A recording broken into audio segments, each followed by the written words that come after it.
Hello friends, कैसे हैं आप सब। मैं हूं आपकी दोस्त शिवी सिन्हा और मैं आपको लेसन्स देती हूं एनटीए यूजीसी नेट जेआरएफ के लिए। साथ ही साथ मेरा फोकस रहता है कि आपके एग्ज़ाम को फोकस करते हुए मैं आपके बेसिक्स को भी क्लियर करती जाऊं। तो ये जो मेरा चैनल है, इसमें जो भी वीडियोस डाले जाते हैं वो यूजी पीजी या फिर अदर कॉम्पिटिटिव एग्ज़ाम्स के लिए भी बहुत यूज़फुल है। तो सबसे पहले शुरुआत करने से पहले मैं आपको रिक्वेस्ट करूँगी, प्लीज़ आप सभी से रिक्वेस्ट है कि मेरे वीडियोज़ और मेरे चैनल को ज़्यादा से ज़्यादा शेयर, लाइक और सब्सक्राइब करें, अपने दोस्तों के बीच शेयर करें ताकि ज़्यादा से ज़्यादा लोगों को इसका बेनिफिट मिल सके, क्योंकि मेरे क्लासेस फ्री ऑफ कॉस्ट है। और मैं जानती हूँ बहुत ही मुश्किल होता है छोटे शहरों में जहाँ पे कोचिंग क्लासेस नहीं होते हैं, प्रॉपर कॉलेजेस में पढ़ाई नहीं होती, या फिर बहुत सारी चीज़ें, बहुत सारे फैक्टर्स होते हैं जिसके कारण जो है स्टूडेंट्स थोड़े थोड़े के लिए ही नेट के एग्ज़ाम में रह जाते हैं। तो मैं एक प्रॉपर गाइडेंस देना चाहूँगी। मैं फिर से आपको ये चीज़ रिमाइंड करना चाहूँगी, मैंने 7 to 8 टाइम्स नेट क्रैक किया है। मैं जितनी बार भी एग्ज़ाम में बैठती हूँ मैं क्वालिफाई करती हूँ, और मुझे लगता है कि मैं आपको एटलीस्ट नेट क्रैक करने में हेल्प कर सकती हूँ। और आज मैं ये बताना ज़रूरी इसलिए समझ रही हूँ कि हो सकता है कि आपको इस चीज़ से मोटिवेशन मिले। बहुत सारे स्टूडेंट्स जो है वो डीमोटिवेटेड हो जाते हैं कि मतलब पता नहीं निकलेगा, इतने कम समय में नेट निकलेगा या नहीं, या फिर कुछ और। तो मैं आपको बता दूं, जब मैंने नेट की तैयारी करनी शुरू की थी, मैंने 3 मंथ से भी कम समय में मैंने पहली बार जो है वो नेट निकाला था। बस सही स्ट्रैटेजी की ज़रूरत होती है और फोकस की ज़रूरत होती है। तो बिना टाइम वेस्ट किए हुए मैं आज का ये जो टॉपिक है मैं उसके बारे में कुछ बताना चाहूँगी कि आज का जो भी टॉपिक है वो बहुत ही इम्पॉर्टेंट टॉपिक है जो एग्ज़ाम पॉइंट ऑफ व्यू से आता है, ठीक है। और ये इसके आपको बहुत सारे कम, नेट पे अगर आप खोजेंगे भी तो यूट्यूब में या फिर कहीं भी, तो आपको बहुत कम वीडियोस मिलेंगे। मैंने इस पे बहुत मेहनत करी है, क्योंकि मैंने अपने कॉलेज में जब मैं पढ़ाती थी तो ऑनलाइन क्लास लिया था, इसलिए मेरा इसका मैंने प्रिपेयर करके ऑनलाइन क्लास लिया था इसका। तो मैं फिर से चाहूँगी कि आप लोग को भी अगर मैं कुछ बेनिफिट कर सकूँ तो ये मेरा सौभाग्य होगा। तो चलिए शुरू करते हैं आज का topic. Welcome NTA UGC net JRF philosophy lessons with Shivi Sinha. तो आज का टॉपिक है हमारा अविधा लक्षणा व्यंजना, जो हम लोग इंडियन लिंग्विस्टिक ट्रेंड्स में पढ़ते हैं। थोड़ा मुश्किल टॉपिक है समझना, लेकिन मैं पूरी कोशिश करूँगी कि आपको समझ में आता जाए, ठीक है। तो चलिए मैं सबसे पहले कुछ बेसिक्स से क्लियर करना शुरू करना चाहूँगी। तो सबसे पहले हम लोग लिंग्विस्टिक फ़िलॉसफ़ी पढ़ रहे हैं, भारतीय भाषाई दर्शन जिसको कहते हैं हिंदी में, ठीक है। तो लिंग्विस्टिक फ़िलॉसफ़ी में सबसे पहले लैंग्वेज का बहुत बड़ा रोल है। एनालिटिकल जो वेस्टर्न फ़िलॉसफ़ी है उसमें बहुत सारे आपको थिंकर्स आपको मिल जाएंगे, लेकिन जो इंडियन ट्रेंड है वो थोड़ा सा डिफरेंट है। हर जो भी स्कूल्स ऑफ इंडियन फ़िलॉसफ़ी है उन्होंने अपना अपना एक प्रॉपर डेफिनेशन दिया है लैंग्वेज को लेके, ठीक है। तो सबसे पहले हम लोग जानेंगे कि लैंग्वेज यानी भाषा होती क्या है। तो भाषा जो होती है वो एक ऐसा माध्यम होता है या फिर एक ऐसा तरीका होता है जो कि हमें अपनी ह्यूमन सोसाइटी जब भी बनना शुरू हुआ होगा तो लोगों ने सबसे पहली चीज़ जो डिस्कवर की वो एक दूसरे से कम्युनिकेट करना, यानी एक दूसरे से वार्तालाप की प्रक्रिया को समझना शुरू किया। पहले लोगों ने साइन लैंग्वेजेस में एक दूसरे से बात करनी शुरू की, फिर धीरे धीरे इवॉल्व होके विकास की प्रक्रिया के साथ गुजर के वो लोग अपने फीलिंग्स को, अपने इमोशंस को, अपनी सोच को व्यक्त करने को सीखा, अपना व्यक्त करना सीखा, ठीक है। तो उन्हें भाषा की ज़रूरत होने लगी। तो ये भाषा जो है शुरुआती दौर में लोग साइन लैंग्वेज में यूज़ करते थे इशारों के द्वारा, और फिर बाद में जो है इसको लैंग्वेज एक प्रॉपर शब्द दिए गए और उसका हर शब्द का कुछ ना कुछ अर्थ निकल के आया, वैसे शुरुआत की। तो लैंग्वेज को हम लोग जो है कई फॉर्म्स में देख सकते हैं भाषा। जैसे अभी भी एनिमल्स को आप देखते होंगे तो एनिमल्स में कोई प्रॉपर भाषा नहीं होती, लेकिन उन लोग कुछ साइन या सिग्नल्स के थ्रू वो लोग अपनी बात एक दूसरे से कम्युनिकेट करते हैं। जैसे कि कभी कोई डॉग है उसको खाना दिखता है तो वो जब आवाज़ करता है तो बाकी सारे कुत्ते आ जाते हैं, या फिर कौवा है, आप देखेंगे बहुत कॉमन एग्जाम्पल है। तो कौवों को आप रोटी देंगे तो क्या होता है कि एक कौवा क्या करता है, अगर खाना मिलता है तो वो काँव काँव करके चिल्ला के सभी को बुला लेता है, और सारे कौवे आप देखेंगे थोड़े समय में एक जगह इकट्ठे हो जाते हैं। तो लैंग्वेज का, चाहे वो इंसान हो या जानवर हो, बहुत ही इम्पोर्टेंट रोल है इस मतलब इस वर्ल्डली प्लेन में। तो हम लोग लैंग्वेज को साइंस के थ्रू या फिर भाषा एक वर्बल या फिर लिटरल शब्दों द्वारा, वर्बल यानी बोल के या फिर लिख के व्यक्त कर सकते हैं भाषा को, ठीक है। तो तीन तरह से संप्रेषण के माध्यम तीन तरह से हो सकते हैं। एक तो लिखित तौर पे हो सकता है, या तो फिर स्रोत के द्वारा सुन के हो सकता है, या बोल के हो सकता है, या फिर साइन लैंग्वेज इशारों में हो सकता है, ठीक है।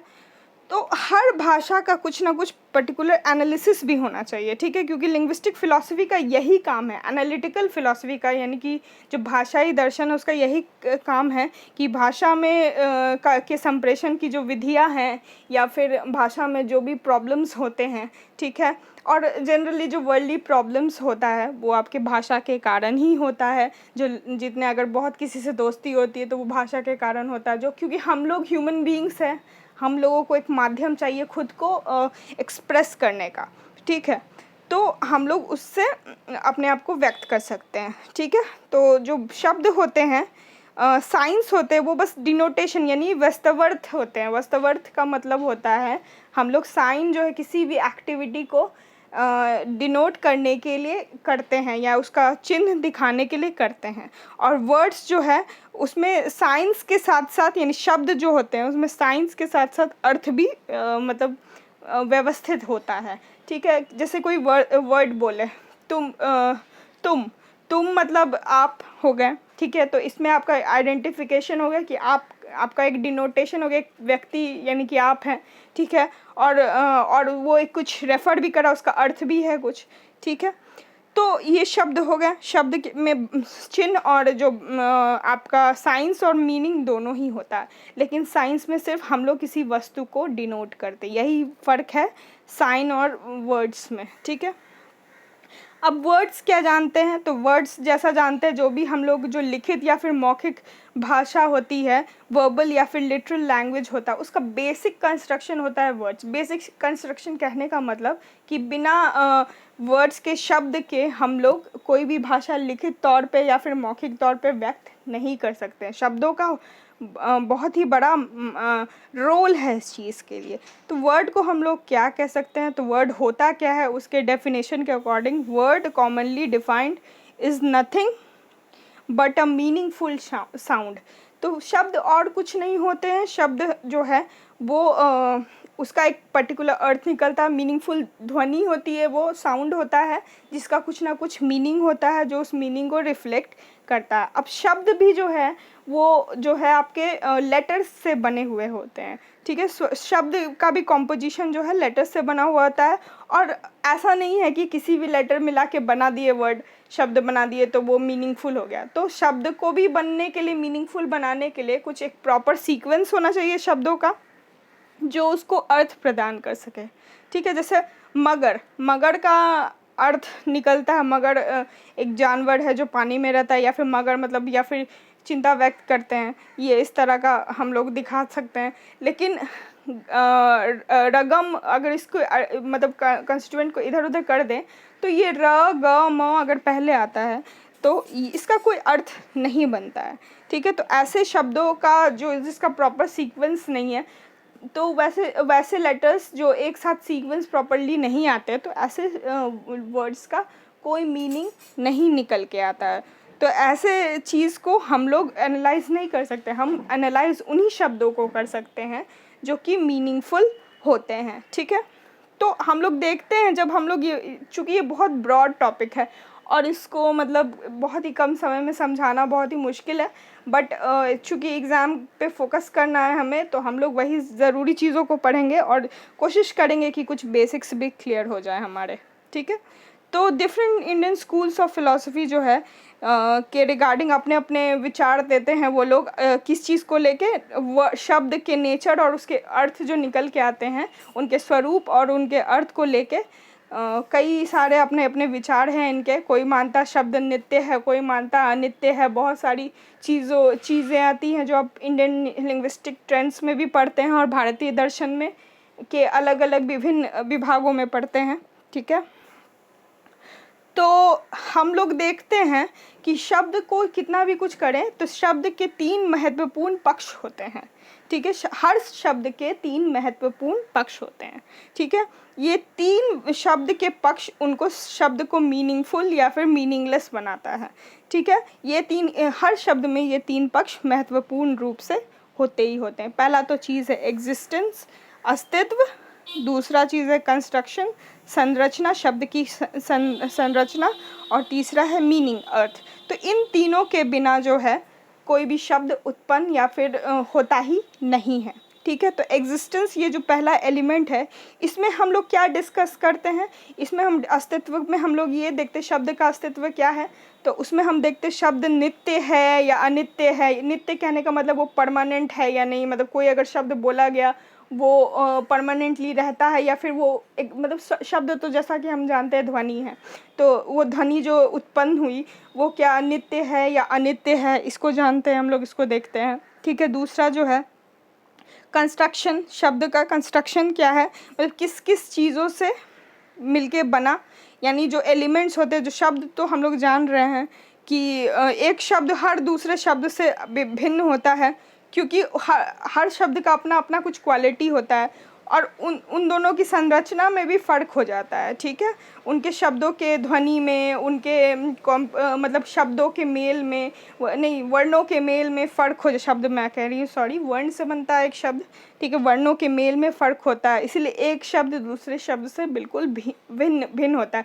जैसे मगर शब्द मैंने कहा, तो मगर शब्द दोनों का जो कंस्ट्रक्शन देखने में तो सेम लग रहा है कि लेटर्स जो है, वर्ण जो है वो सेम यूज़ हुए हैं, बट मीनिंग दूसरा हो जाता है। दो मीनिंग निकल के आ जाता है इसका। मगर एक होता है जल में रहने वाला जीव, और दूसरा हो गया क्यों के सेंस में लेते हैं। लेकिन जो ध्वनि जिससे व्यक्त करते हैं मगर शब्द को, वो बिल्कुल अलग होता है। तो दोनों के बीच वो जो ध्वनि का ही फ़र्क होता है, फासला होता है, जो कि इनके एक शब्द को दूसरे शब्द से भिन्न करता है। उसका कंस्ट्रक्शन पे डिपेंड करता है। कुछ शब्द में डिफरेंस इसलिए होता है क्योंकि उनके वर्ण अलग होते हैं, ठीक है। तीसरा जो पक्ष है वो मीनिंग या अर्थ।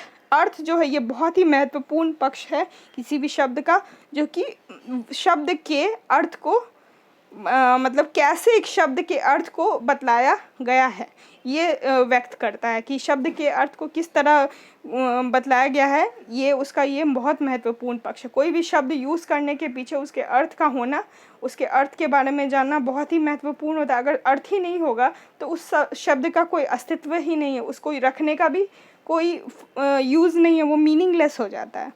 तो हम क्या देखते हैं कि एक शब्द को समझने के लिए हमें 3 पक्ष की ज़रूरत होती है। 3 पक्ष हर शब्द में होते हैं। ये एक फ्लो चार्ट बना हुआ है जिससे आपको पता चलेगा कि क्या क्या 3 मेन एलिमेंट्स ऑफ वर्ड्स। तो क्वेश्चन आता है what are the 3 main elements of words. तो क्या है, एग्जिस्टेंस यानी अस्तित्व, कंस्ट्रक्शन यानी संरचना, और मीनिंग यानी अर्थ, ठीक है। ये 3 जो शब्द के जो 3 महत्वपूर्ण पक्ष है ये यही हैं, ठीक है। अब हम लोग कुछ इम्पॉर्टेंट टर्म्स देख लेते हैं, ठीक है। शब्द को हम लोग पद के नाम से भी जानते हैं। पद, ये सब जो टर्म्स है ये जानना बहुत ज़रूरी है अविदा, लक्षणा और व्यंजना को समझने से पहले। तो आज का वीडियो इस वीडियो को मैं 2 पार्ट में बनाऊंगी, 2 या 3 पार्ट में मैं कर दूंगी क्योंकि ये बहुत लंबा जाने वाला है। तो मैं आज कुछ इम्पॉर्टेंट बेसिक चीज़ों को बता दे रही हूँ और बाद में मैं आपको मतलब अविदा को डील करूँगी। तो इसको जान लेते हैं। तो को हम लोग पद के नाम से भी जान सकते हैं, पद, ठीक है। और जो भी वस्तु उसको डिनोट करता है उसको हम लोग पदार्थ कहते हैं। जैसे, ठीक है, जैसे एग्जांपल ले लेते हैं, जैसे कलम शब्द है, तो कलम जो है, कलम शब्द हो गया पद, और जो सच में कलम जो होगा उसको डिनोटेट करेगा वो उसका पदार्थ होगा। पद के का जो अर्थ व्यक्त करता है उसे हम पदार्थ कहते हैं। यानी वस्तु को हम लोग पदार्थ के रूप में भी जानते हैं क्योंकि हर वस्तु का कुछ ना कुछ नाम होता है, कोई ना कोई ऑब्जेक्ट, हर ऑब्जेक्ट का कुछ ना कुछ नाम होता है। तो वर्ड क्या होता है, पद होता है, और उसको डिनोट करने वाला पदार्थ कहलाता है, ठीक है। पद एक प्रकार का शब्द है और पदार्थ पद के अर्थ को व्यक्त करने वाला होता है, ठीक है। अब हम लोग जानते हैं पद और वाक्य के बीच का अंतर, वर्ड्स एंड सेंटेंसेस, ठीक है। वर्ड्स और सेंटेंसेस के बीच में क्या अंतर है, तो सेंटेंसेस और वाक्य जो है वो बहुत सारे पदों से मिलके बनते हैं। जब बहुत सारे पद एक साथ आते हैं तो वो एक अलग ढंग का उसका मीनिंग दर्शाते हैं, उसे हम वाक्य कहते हैं, ठीक है। हर वाक्य ऐसा नहीं है कि हम लोग जिस तरह से हर वर्ण को लेके हम लोग कोई वर्ड को क्रिएट नहीं कर सकते, उसी तरह जो है हर वर्ड्स को लेके या फिर हर पद को लेके हम लोग एक वाक्य क्रिएट नहीं कर सकते हैं। तो किसी भी सेंटेंस या वाक्य को क्रिएट करने के लिए मीनिंगफुल जो है संरचना जो उसकी होनी चाहिए वो बिल्कुल सीक्वेंस प्रॉपर होना चाहिए उसका, ठीक है। और एक लय में होनी चाहिए, उसकी ध्वनि एक खास तरह की उत्पन्न होनी चाहिए और वो एक खास मीनिंग को रिफ्लेक्ट करता हुआ होना चाहिए, ठीक है। हम लोग यूं ही किसी भी सब शब्दों के समूह को वाक्य नहीं कह सकते। शब्दों के मतलब अर्थ व्यक्त करने वाले समूह को ही हम वाक्य कह सकते हैं, ठीक है। ये आपने ग्रामर में भी पढ़ी होगी, ठीक है। भाषाई जो आपके व्याकरण दर्शन है उसमें भी हम लोग जानते हैं वाक्य और शब्द बचपन से पढ़ते आते हैं, आप पढ़े होंगे या आप, चलो ठीक है। तो जब भी हमें किसी वाक्य का अर्थ जानना हो, वाक्य का अर्थ यानी वाक्यार्थ ज्ञान, ठीक है, वाक्यों का अर्थ ज्ञान, ठीक है। हमें सबसे पहले जो है जो भी वर्ड्स है उस जिससे वो बना हुआ है उसको जानना बेहद ज़रूरी होता है। अगर वाक्यों के वाक्य कैसे बनता है, डिफरेंट वर्ड्स से बनता है, और जब अगर हम लोग वर्ड्स के मीनिंग को ही नहीं जानेंगे तो वाक्य के मीनिंग को कैसे जान पाएंगे, ठीक है। तो वाक्य के मीनिंग को जानने के लिए वर्ड्स के मीनिंग को जानना भी बहुत इम्पॉर्टेंट होता है, ठीक है।